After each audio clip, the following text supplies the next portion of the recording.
agora o seu coração e receba a vida. Palavra de Deus, palavra viva.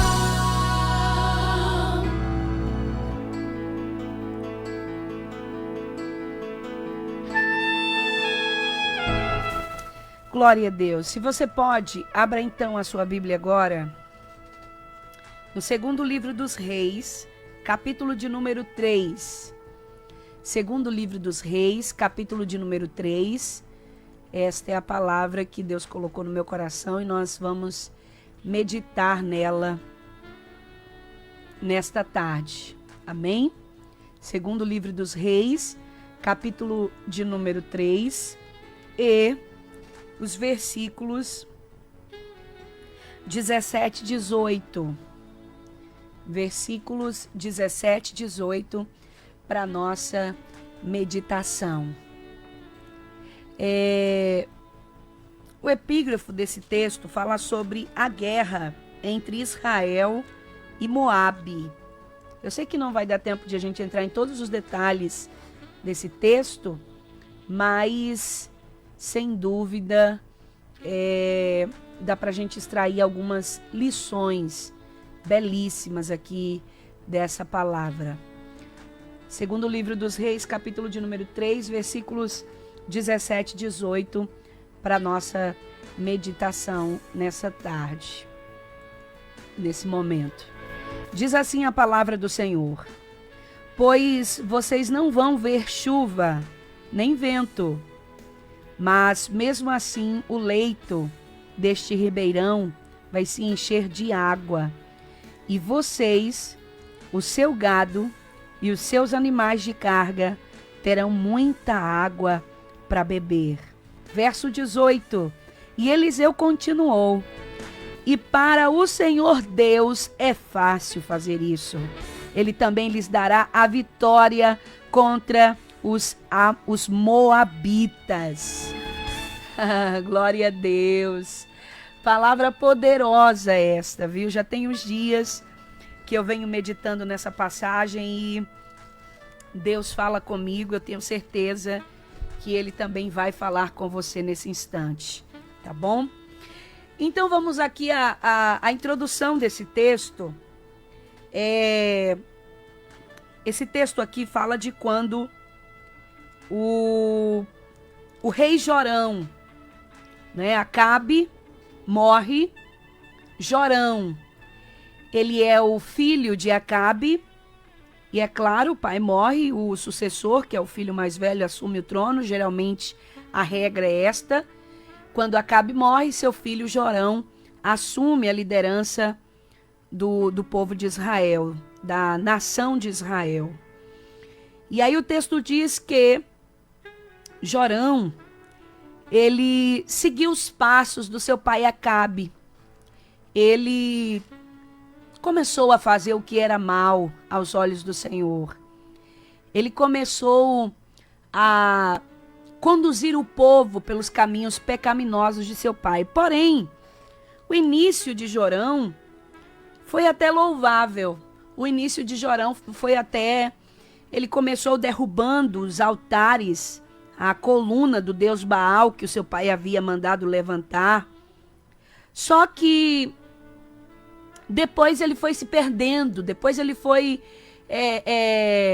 se desviando, se afastando da vontade de Deus. E algo que eu já disse uma vez, né, aqui em outro momento, e eu vou repetir, que o importante da vida de um cristão não é você começar bem, não. O importante da vida de um cristão é terminar bem.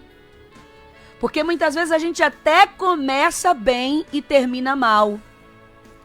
Então, vamos admitir que você começa uma caminhada com Deus não muito bem, né? Não de muitas coisas como é que eu posso colocar? A se admirar, a contar. Por exemplo, tem pessoas que aceitam a Jesus, mas não conseguem se libertar inicialmente de muitas coisas. Vamos dizer que começou mal. Tem gente que aceita Jesus e automaticamente deixa de fazer muitas coisas. Por exemplo, tem uma mudança na maneira de agir, na maneira de falar, na maneira de se vestir, na maneira de se comportar, vai se separando de amizades que não aproximam de Deus, entre outras coisas. Existem pessoas que aceitam a Jesus, logo conseguem deixar o cigarro, conseguem deixar a bebida e assim sucessivamente. Mas já tem outras pessoas que têm muita dificuldade em abandonar certas coisas, né?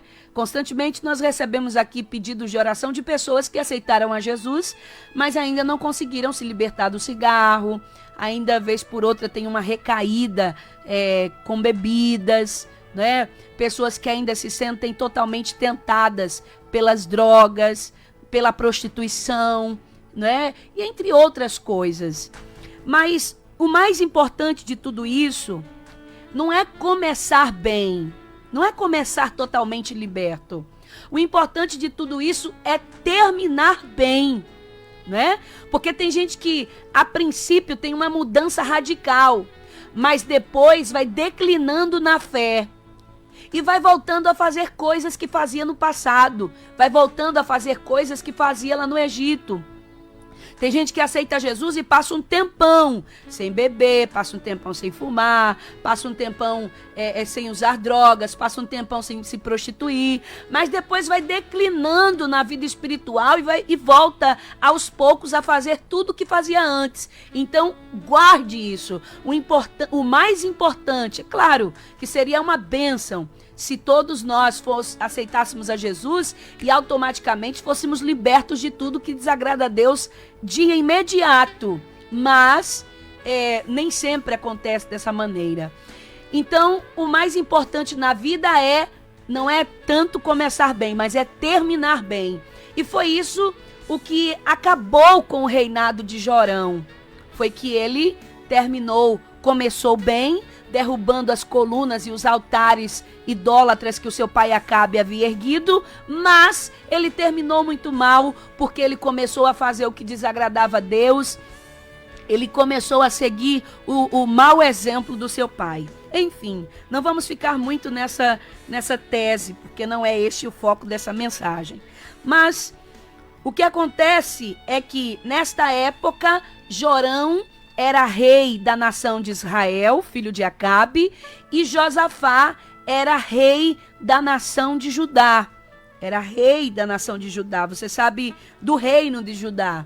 Você sabe que tanto os que se chamam Israel como os que se chamam por Judá são um povo só, né? Todos eles são descendentes de Abraão, de Isaac, de Jacó, e que houve essa divisão por questões políticas, por questões governamentais, e aí terminou a nação se dividindo e se chamando Reino do Sul e Reino do Norte, Israel e Judá. Mas quando eu falo Israel ou falo Judá, estamos falando do mesmo povo.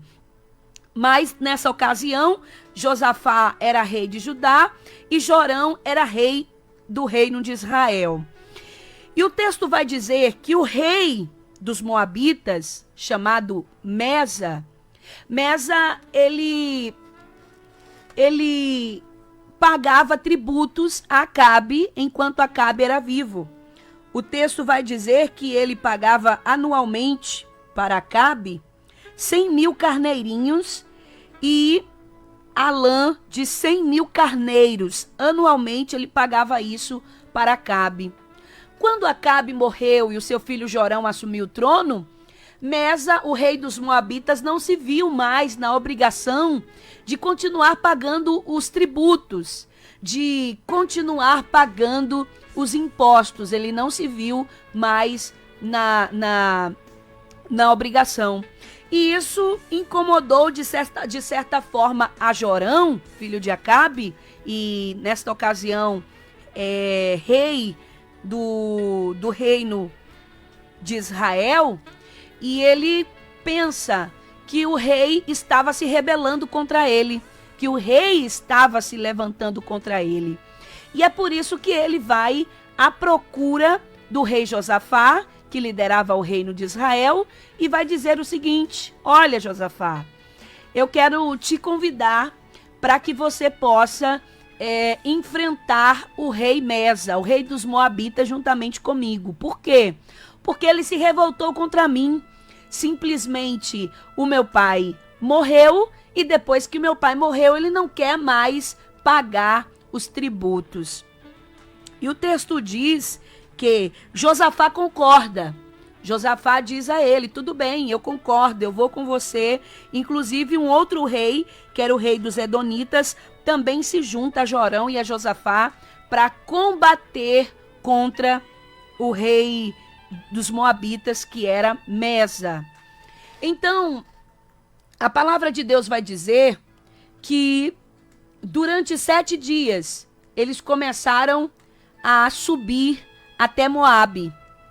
E a palavra do Senhor vai nos dizer que nesta caminhada deles, eles marcharam em direção a Moabe durante 7 dias. Eles foram em direção a Moabe.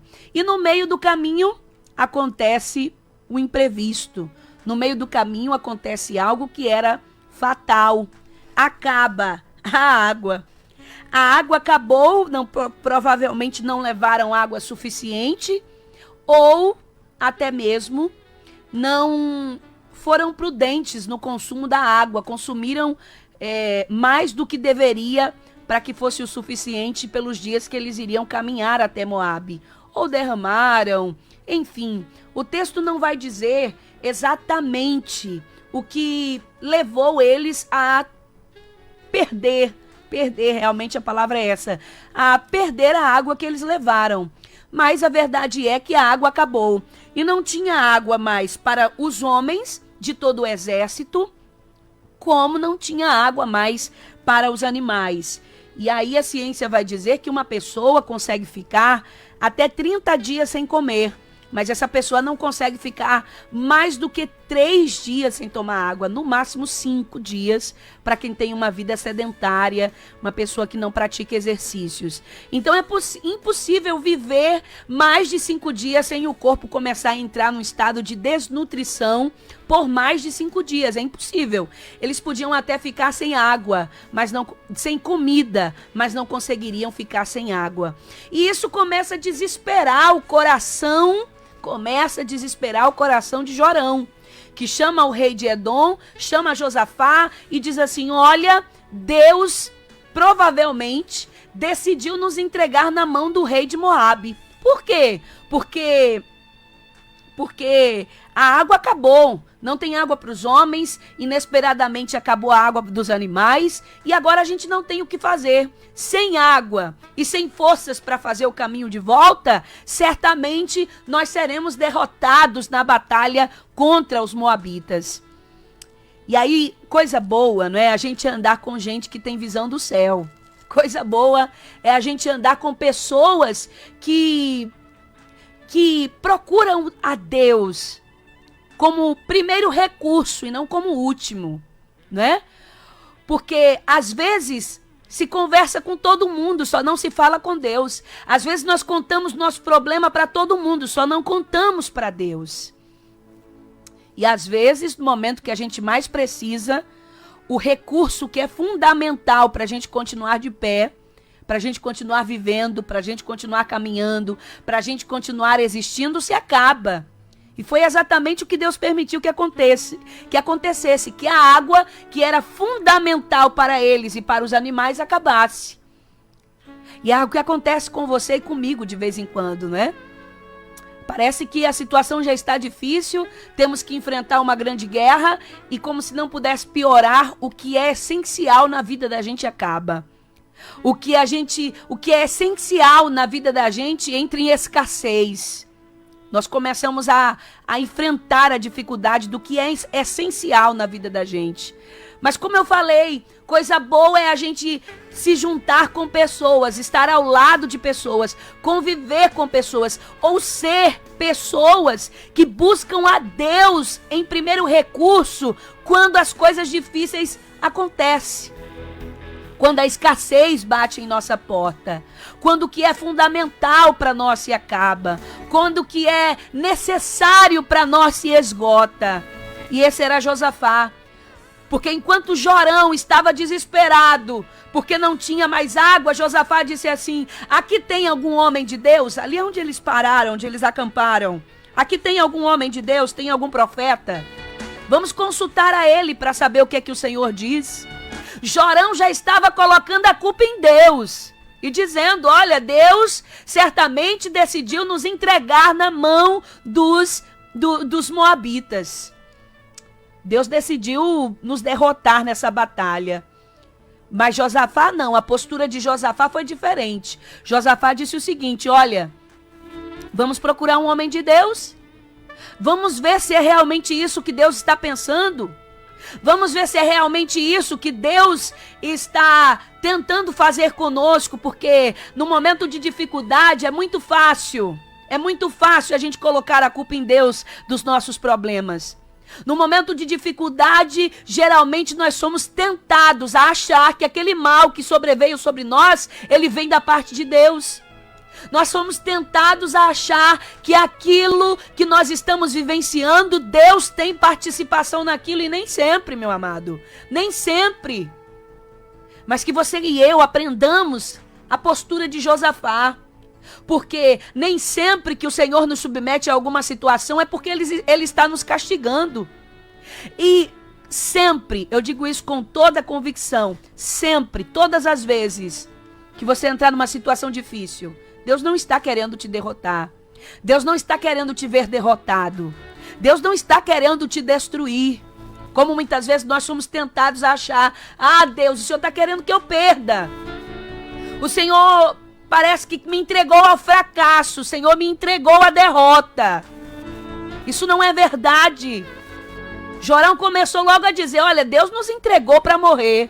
Deus nos entregou para perder. Ei, minha irmã, meu irmão, Deus jamais vai entregar um filho seu para perder nem para morrer.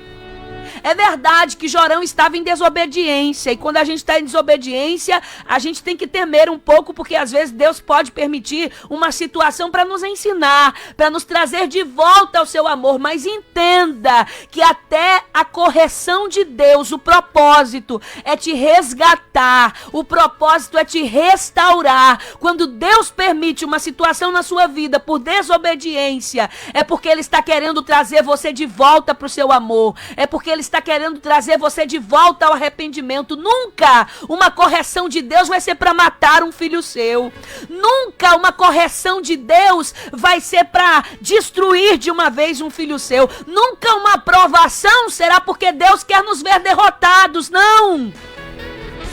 Senão Deus estaria contradizendo a sua própria palavra. E Deus não é assim. Claro que não. Deus não é assim. Tudo que Deus permite é para nos ensinar, é para nos fazer crescer, é para nos fazer viver coisas maiores, situações de exaltação, de triunfo. Tudo que Deus permite na vida da gente é assim. Nunca é para nos destruir. Mas só que Josafá era um homem de Deus. Josafá era um homem de Deus. E sabe o que é que Josafá vai dizer? Vamos procurar um profeta, vamos procurar saber o que é que o Senhor quer falar. E isso é muito importante. Isso é muito importante, presta atenção e aprenda isso. Numa determinada situação que chegar na tua porta, um momento difícil, não abra a boca, não se precipite para colocar a boca em para colocar a culpa em Deus. Numa situação difícil, não abra a boca para murmurar, para reclamar, para blasfemar contra os céus, contra Deus. Numa situação difícil, você não começa a achar que Deus quer te humilhar, que Deus quer te destruir, que Deus quer te castigar. Não, coloca o joelho na terra. Busca uma palavra de Deus, busca uma orientação. Pergunta ao Senhor: Deus, por que o Senhor está permitindo isso na minha vida? Foi o que Josafá fez, né? Porque naquela época a maneira de Deus falar com seu povo era por meio de profetas. Então, é a primeira coisa que Josafá faz. Vamos procurar aqui um profeta. Aí se levanta um oficial do exército e diz: olha, eu sei onde tem um profeta. O nome dele é Eliseu. Ele era ajudante de Elias. E ele está por aqui. Ele mora por aqui. E aí Josafá disse: então nós vamos lá procurar ele, vamos falar com ele. E quando chegaram diante de Eliseu, Eliseu a princípio se mostrou irritado, não é? Porque ele sabia do comportamento de Jorão, que era idólatra, que havia conduzido a nação de Israel, o reino de Israel, à idolatria, a pecar contra o Senhor. E a princípio, o que Eliseu diz é: o que é que eu tenho a ver com isso, né? O que é que eu tenho a ver com os problemas de vocês? Mas na sequência, Eliseu diz assim: olha, se eu não respeitasse esse aí que está com você, eu te juro pelo Deus do céu que eu não faria nada. Eu não ia me manifestar sobre esse assunto. Mas como eu respeito muito ao rei Josafá, como eu respeito muito ao rei Josafá, eu vou te dar algumas orientações, né? Eu vou dizer a você o que Deus quer falar nessa situação. Meu irmão, mais uma vez eu reforço. Como é bom a gente andar com gente que teme a Deus. Como é bom a gente se juntar com gente que tem intimidade com Deus. Porque o que Eliseu estava querendo dizer é: olha, você é um rebelde. Você é um obstinado. Se fosse por você, eu não dava atenção, não. Mas como você está acompanhado de um homem de Deus, eu vou saber o que é que Deus quer nessa história. Coisa boa é o crente ter crédito no céu. Coisa boa é o crente viver, ser exemplo, é o crente ser uma referência, sabe? Porque muitas vezes alguém planeja o mal contra nós e até quer tentar contra a nossa vida, mas pelo fato de saber que você tem uma mãe de oração, uma mãe que anda de joelho, pelo fato de você saberem que você tem um pai que anda de joelho, pelo fato de saber que você tem um parente na sua família que é um homem de Deus, que é uma mulher de Deus, pelo fato de saber que tem uma esposa de oração, que tem um marido que é um homem de Deus, aí muitas vezes Deus dá livramentos, Deus poupa por causa da fidelidade de alguém, por causa da sinceridade de alguém. Oh, aleluia! E você sabe que Deus tem dado muito livramento aos seus por causa da sua vida de oração, por causa da sua vida exemplar, por causa do seu testemunho. Eu já passei por situações em que, numa discussão de trânsito, eu estava no carro, alguém começou a discutir. E aí o dono do outro carro se aborreceu por causa da implicância no trânsito. E o rapaz disse assim, tirou o revólver da cintura, desceu do carro e ia dar um tiro no rapaz que estava dirigindo o carro comigo. E na mesma hora o rapaz disse assim: eu só não vou dar um tiro agora na sua cara, porque você está aí com a irmã e eu vejo que ela é uma serva de Deus. E na época eu estava grávida do meu primeiro filho, eu estava gestante. Eu só não vou te matar agora, porque você está junto dessa irmã e eu vejo que essa irmã é uma mulher de Deus e ela não merece ficar com esse trauma para o resto da vida. Meu Deus do céu. É muito importante a gente se juntar com gente que teme a Deus. É muito importante nós termos exemplos, termos no nosso rosto, na nossa vida, as marcas de Cristo, o semblante de uma pessoa que nasceu de novo, o perfume do Espírito Santo, o brilho de Deus na vida, onde quer que vá, não importa, as pessoas olham e vê Deus em você. Eliseu estava dizendo: eu só vou resolver esse caso. Eu só vou entregar o que Deus está mandando por causa de Josafá. Eu respeito ele. É como se Eliseu estivesse dizendo: eu respeito a reputação dele, eu respeito o testemunho dele, eu respeito a vida honrada de Josafá, eu respeito porque ele é um homem de Deus e por causa dele eu vou ajudar vocês para vocês não morrer nessa situação de seca, nessa situação difícil, para vocês não morrerem nessa guerra. Entenda, abençoada. Entenda, meu amado, que muitas desgraças já não chegaram na tua casa por causa da tua vida. Aleluia. Que muitas coisas terríveis já não aconteceram porque aí dentro da tua casa tem uma mulher de Deus. Aí dentro da tua casa tem um homem de Deus. Aí na sua vizinhança já não aconteceu coisas piores porque aí tem você que é um homem de Deus, que é uma mulher de Deus. Lá no seu trabalho as portas não se fecharam porque aí tem uma mulher de Deus orando, intercedendo de joelho.